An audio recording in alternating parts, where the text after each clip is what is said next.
Our scripture reading this Christmas Eve comes from the Gospel of John in the first chapter, beginning in verse 1, and it reads, "In the beginning was the Word, and the Word was with God, and the Word was God.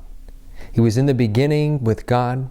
All things came into being through Him, and without Him not one thing came into being.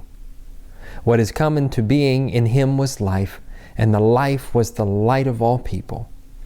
The light shines in the darkness, and the darkness did not overcome it." There was a man sent from God whose name was John. He came as a witness to testify to the light, so that all might believe through him. He himself was not the light, but he came to testify to the light. The true light, which enlightens everyone, was coming into the world. He was in the world, and the world came into being through him, yet the world did not know him. He came to what was his own, and his own people did not accept him.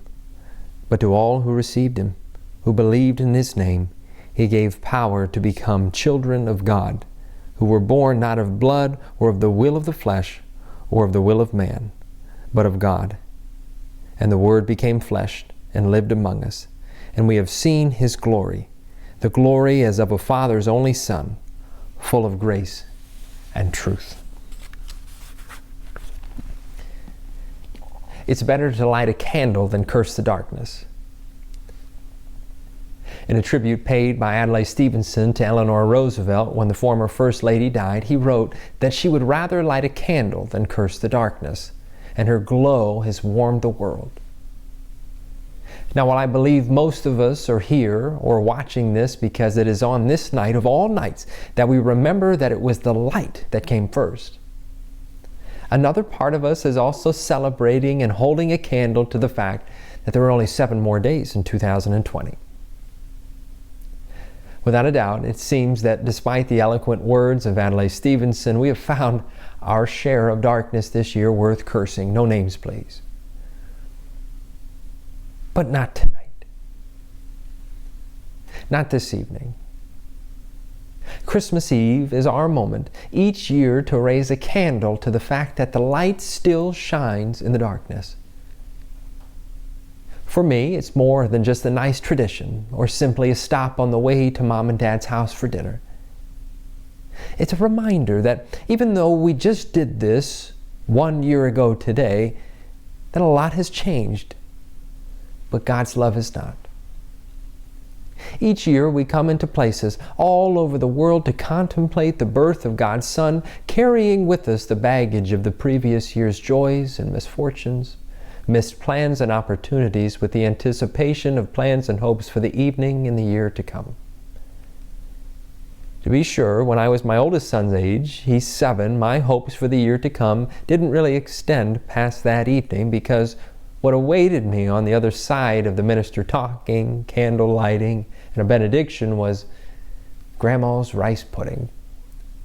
And of course all the things I had hoped to get that year. But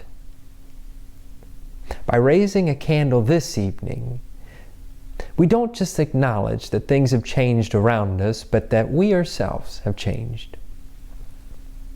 People have come and gone, in and out of our lives, and the shadows of troubling and traumatic events and the encouragements of joys and celebration have molded us just so.